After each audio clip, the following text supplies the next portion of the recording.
మన ప్రభువును మన రక్షకుడు అయిన యేసుక్రీస్తు నామమున అందరికీ వందనాలండి. దేవునికి స్తోత్రాలు. కనికర సంపన్నుడు, కరుణా వాత్సల్యనాథుడు, దయగలిగిన దేవుడు మనల్ని ప్రేమించి మనందరి జీవితాలలో మరొక నూతన దినమును అనుగ్రహించినందుకై సమస్త మహిమ, ఘనత, ప్రభావములు యేసుక్రీస్తు ప్రభు ఒక్కరికే చెల్లునుగాక.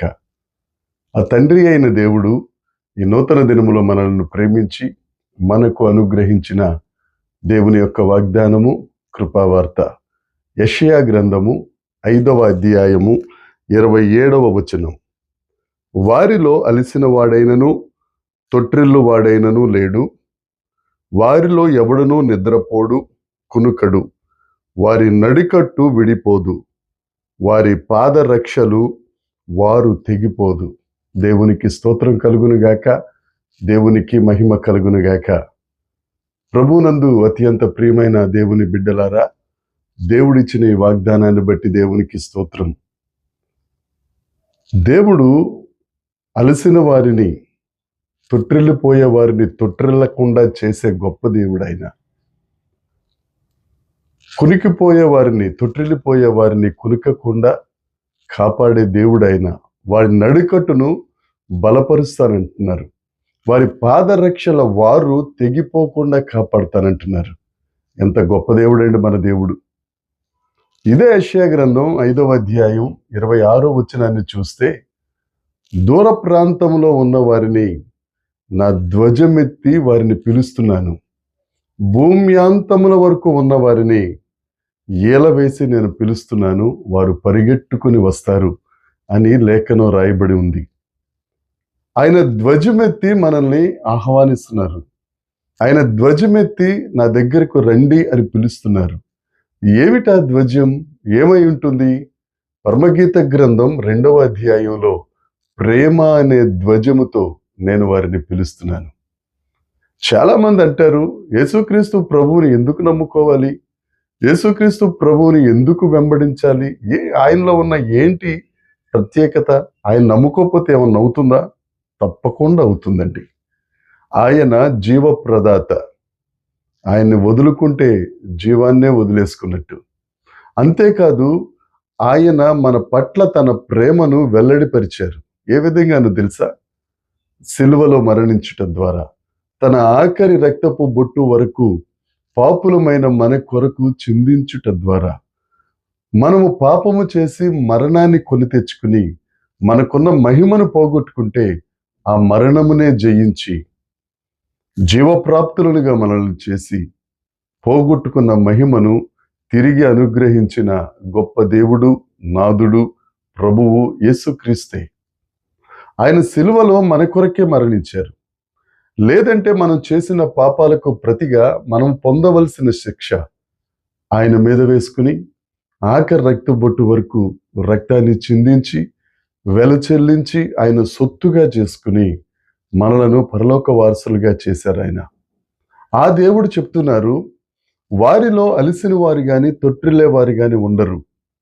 ఎవరైతే యేసుక్రీస్తు ప్రభువుని నమ్ముకుంటారో, ఆ యేసుక్రీస్తు ప్రభువుని ఆశ్రయిస్తారో, ఆనుకుంటారో, వారు అలసిపోరు, తొట్టిల్లిపోరు.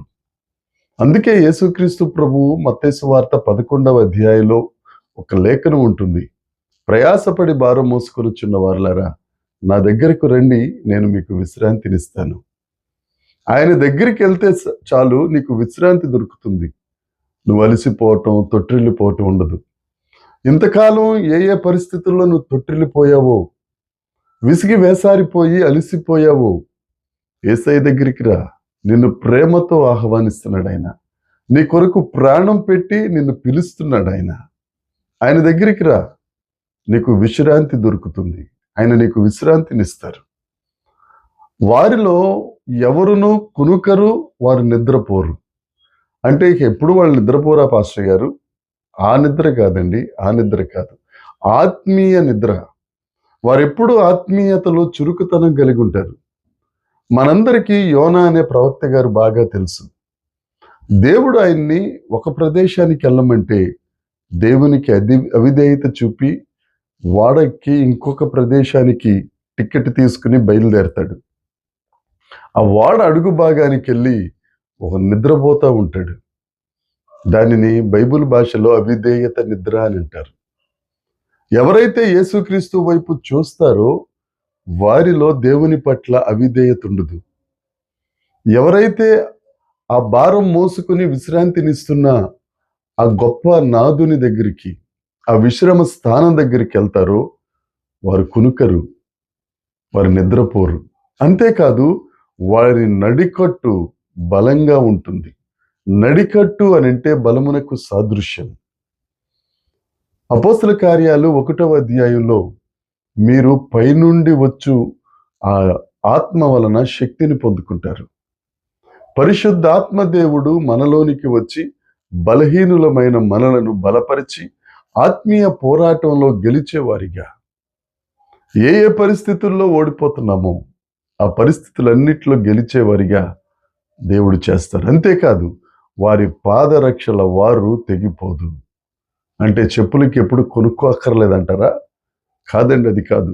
నువ్వు ఏ గురి దగ్గరికైతే నువ్వు వెళ్ళాలని నిర్ణయించుకున్నావో యేసుక్రీస్తు ప్రభు వైపు చూస్తూ ఈ చెడ్డ దినాలలో విశ్వాసానికి కర్త అయిన ఆయన మీద ఆనుకుని విశ్వాసమును పొందుకుని ఏ గమ్యానికైతే, ఏ గురికైతే నువ్వు వెళ్దాం అనుకున్నావో ఆ నీ ప్రయాణం సజావుగా సాగుతుంది.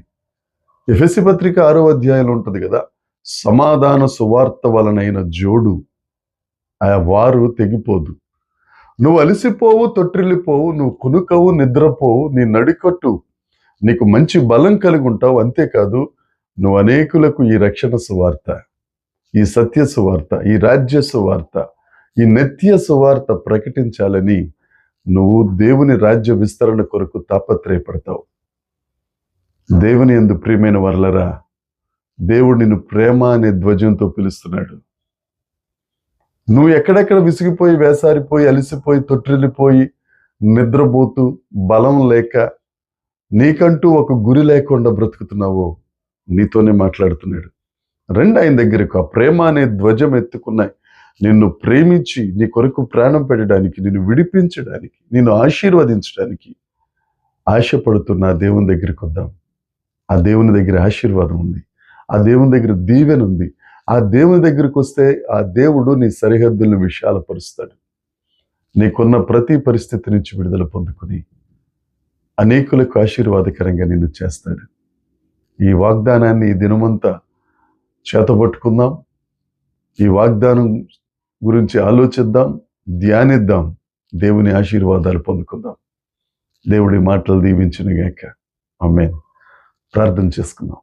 పరలోకమందున్న మా తండ్రి, పరిశుద్ధుడా, ఎందరైతే ఈ మాటలు విన్నారో తండ్రి, వారి బ్రతుకులలో ఉన్న అలసట, వారి బ్రతుకులలో ఉన్న తొట్రుపాటు, వారి బ్రతుకులలో ఉన్న కునికేతనం, నిద్రపోయేతనం, బలము లేనితనం, దేవుని దగ్గరకు వస్తుండగా సమస్తమును దీవెనగా మార్చినందుకే స్తోత్రం.